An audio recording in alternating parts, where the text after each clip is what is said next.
A doutrina católica sobre a necessidade do batismo ocupa um lugar central em toda a história da salvação, pois está intimamente ligada à obra redentora de nosso Senhor Jesus Cristo, à comunicação da graça santificante e à incorporação do homem ao corpo místico da Igreja.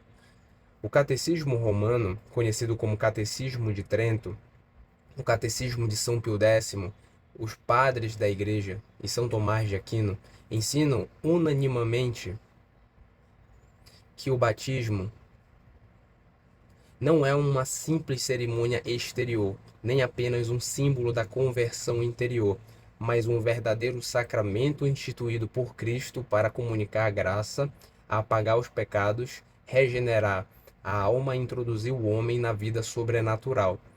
Ao longo dos séculos, a Igreja sempre reconheceu que a fé e o batismo estão inseparavelmente unidos na economia ordinária da salvação. Por isso, a pergunta frequentemente formulada é a fé ou o batismo que salva? Deve receber uma resposta plenamente católica para isso. Ambos. A fé é o fundamento da justificação, o início da salvação e a adesão da inteligência e da vontade à verdade revelada por Deus.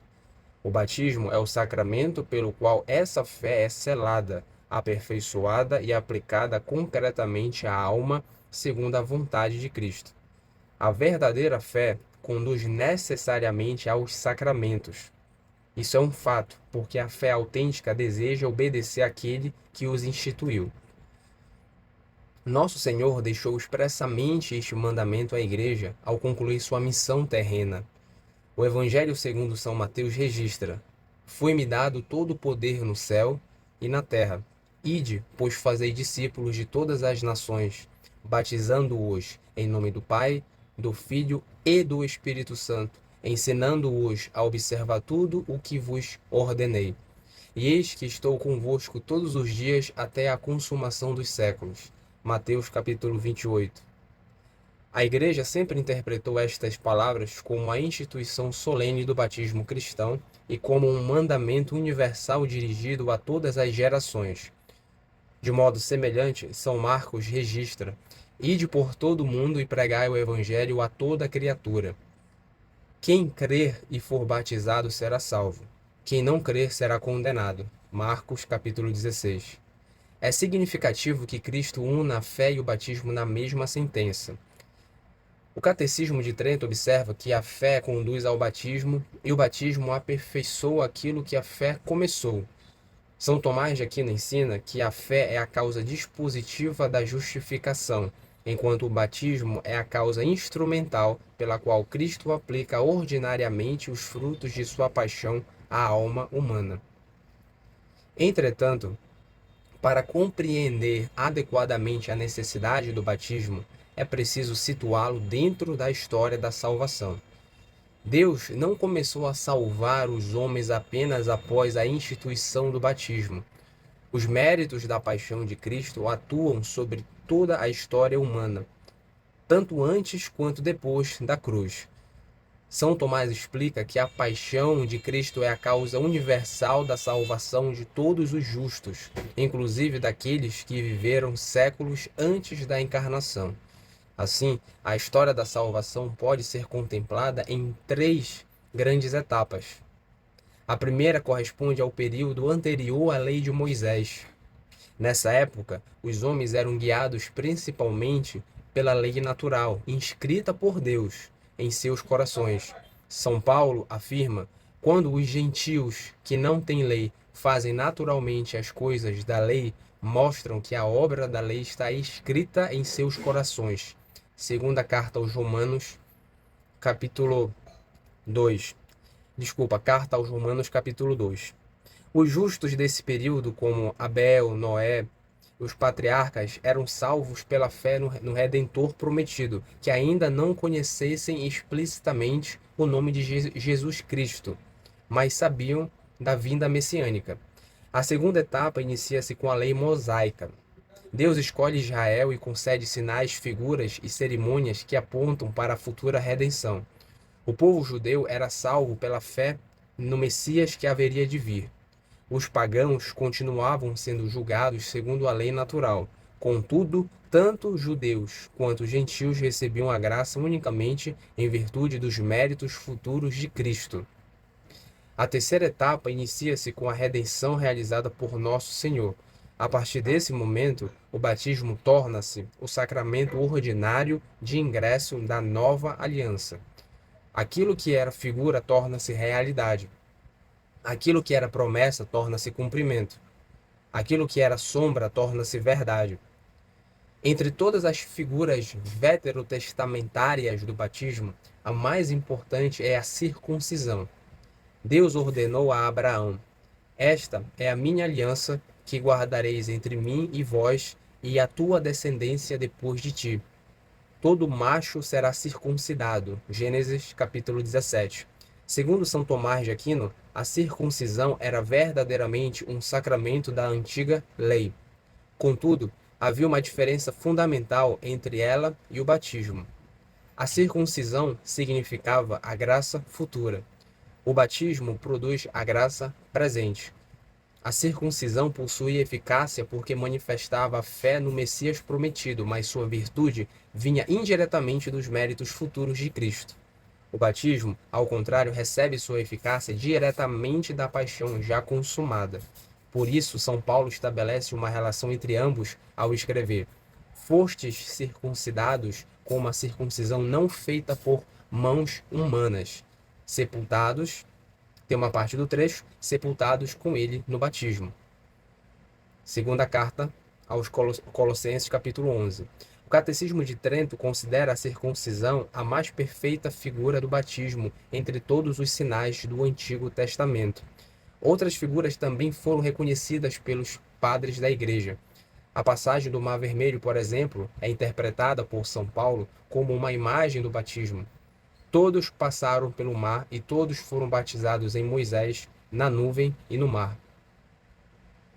Primeira carta aos Coríntios, capítulo 10. Os egípcios simbolizavam a escravidão do pecado. A travessia representa a libertação pela graça. A nuvem prefigura a ação do Espírito Santo. Da mesma forma, a arca de Noé é apresentada por São Pedro como figura do batismo. Aquela arca, continua o texto, era a figura do batismo que agora vos salva. Primeira carta de São Pedro, capítulo 3. Contudo, nenhuma dessas figuras alcança a profundidade tipológica da circuncisão, que prefigurava diretamente a incorporação do homem ao povo de Deus. O batismo de São João Batista ocupa um lugar especial nesta preparação, nessa transição. Embora fosse um rito sagrado instituído por Deus para preparar os corações para a chegada do Messias, não era ainda um sacramento da nova lei. João declarou claramente: eu vos batizo com água para conversão, mas aquele que vem depois de mim vos batizará no Espírito e no fogo. Evangelho de São Mateus, capítulo 3. O batismo de João despertava a penitência e preparava os homens para Cristo, mas não conferia a graça santificante da mesma maneira que o batismo cristão. Tanto é verdade que aqueles que haviam recebido apenas o batismo de São João Batista precisaram posteriormente receber o batismo instituído por Cristo, como narra o capítulo 19 dos Atos dos Apóstolos. São Tomás oferece uma reflexão particularmente profunda ao explicar por que Deus quis utilizar sacramentos materiais para comunicar graças espirituais. O homem conhece por meio dos sentidos. Sua inteligência acende as realidades visíveis para as invisíveis. Por isso Deus, em sua sabedoria, quis associar sinais sensíveis às graças invisíveis. O Catecismo de Trento afirma que a fraqueza humana necessita desses sinais para fortalecer a fé e tornar mais acessíveis os mistérios divinos. A água, por exemplo, possui uma relação natural com a purificação. Ao lavar o corpo, simboliza e produz a purificação da alma. O batismo não é apenas um sinal exterior da graça. Ele realiza aquilo que significa.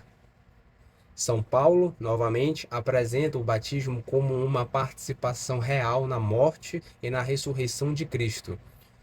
Fomos sepultados com ele pelo batismo na morte, para que, como Cristo ressuscitou dentre os mortos, assim também nós vivamos uma vida nova. Carta aos Romanos, capítulo 6. São Tomás comenta que a fonte batismal é simultaneamente túmulo e ventre.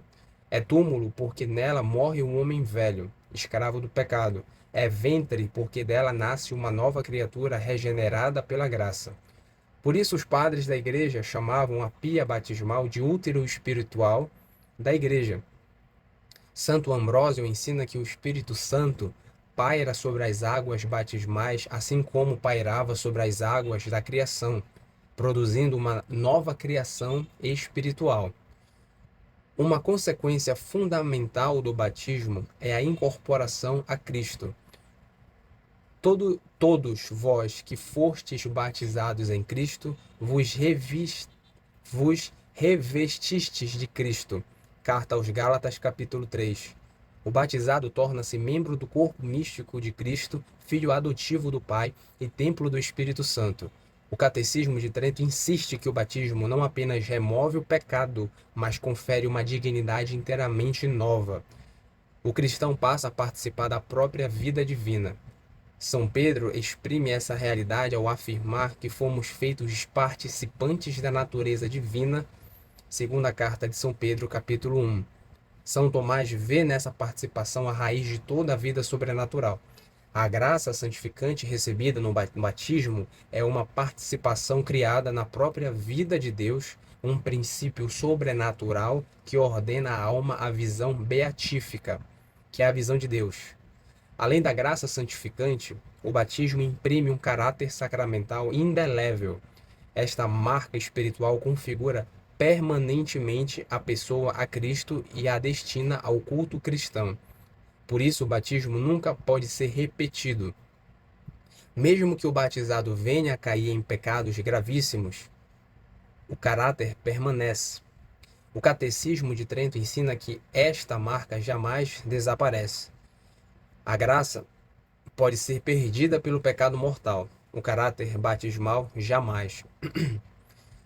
Uma questão frequentemente levantada também é a permanência da concupiscência após o batismo. O sacramento remove totalmente a culpa do pecado original, mas não elimina todas as suas consequências. São João resume as principais formas da concupiscência ao falar da concupiscência da carne, da concupiscência dos olhos e da soberba da vida. Segundo São Tomás, Deus permite a permanência dessas inclinações, para que o homem possa crescer nas virtudes por meio do combate espiritual. A concupiscência permanece, mas já não domina a alma como antes. Ela constitui uma ocasião de mérito para aqueles que lutam com a graça de Deus. A tradição católica reconhece ainda que Deus pode conceder a graça antes da recepção do batismo. Não se limita ao poder de Deus. São Tomás desenvolve amplamente esta doutrina ao tratar do batismo de desejo e do batismo de sangue. O princípio é simples. Deus vinculou os homens aos sacramentos, mas não vinculou seu próprio poder aos sacramentos.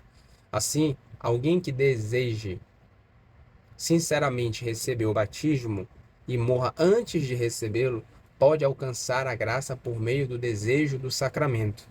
Do mesmo modo, o martírio sofrido por Cristo pode produzir os efeitos do batismo. Entretanto, sempre que for possível receber o sacramento instituído por Cristo, a pessoa tem o dever de fazê-lo. O caso de Cornélio, por exemplo, é particularmente iluminador. Antes mesmo de ser batizado, ele recebe o Espírito Santo. Contudo, São Pedro não considera isso suficiente e ordena imediatamente que receba o batismo sacramental. Cornélio havia recebido a realidade interior da graça, mas ainda precisava do sinal sacramental que o incorporaria visivelmente à igreja. O mesmo princípio é aplicado pelos teólogos a casos extraordinários como os de Jeremias e João Batista. Jeremias foi escolhido por Deus desde o ventre materno. Antes que te formasses no ventre de tua mãe, eu te conheci. Jeremias capítulo 1. João Batista, por sua vez, foi santificado no ventre quando estremeceu de alegria diante da presença do Salvador, trazido por Maria. Evangelho de Lucas, capítulo 1. Os padres da igreja frequentemente interpretaram esse episódio como uma santificação extraordinária realizada antes do nascimento. Contudo, essas exceções não diminuem a necessidade do batismo, antes manifestam a liberdade soberana da graça divina. Não se pode limitar o poder de Deus. A igreja sempre insistiu também na necessidade do batismo das crianças. O Catecismo de São Pio X ensina que elas devem ser batizadas o mais cedo possível, porque também nasceram marcadas pelo pecado original. Embora ainda não possam professar pessoalmente a fé, recebem a fé da Igreja que as apresenta a Deus. Essa prática remonta aos tempos apostólicos e foi defendida vigorosamente por Santo Agostinho contra os erros de sua época. É uma prática da igreja primitiva. Quanto aos protestantes, a igreja reconhece a validade do batismo quando são observados os elementos essenciais instituídos por Cristo: água verdadeira, fórmula trinitária e intenção de fazer o que a igreja faz. Por isso, um protestante validamente batizado não é rebatizado ao entrar na igreja católica. O caráter sacramental já foi impresso em sua alma. Por fim, toda a doutrina do batismo converge para um objetivo supremo: a união do homem com Deus. O batismo não existe apenas para apagar os pecados, como já dito. Sua finalidade última é introduzir a alma na vida da Santíssima Trindade e prepará-la para a visão beatífica. A graça santificante recebida no batismo é o começo da vida eterna. Aquilo que os santos possuirão plenamente no céu começa misteriosamente na alma, no batizado. Por isso, os padres da Igreja, o Catecismo de Trento, o Catecismo de São Pio X, a doutrina de São Tomás afirmam, contemplam o batismo como a porta dos sacramentos, o nascimento espiritual da alma, a incorporação ao corpo de Cristo, que é a Igreja, a adoção filial por Deus, a habitação do Espírito Santo e o fundamento de toda a vida cristã. É o sacramento pelo qual a obra da redenção alcança pessoalmente cada homem, transformando-o de criatura em filho, de pecador em justo, de estrangeiro em cidadão do reino de Deus e de simples descendente de Adão, em membro vivo de Jesus Cristo, destinado à felicidade eterna na contemplação da Santíssima Trindade.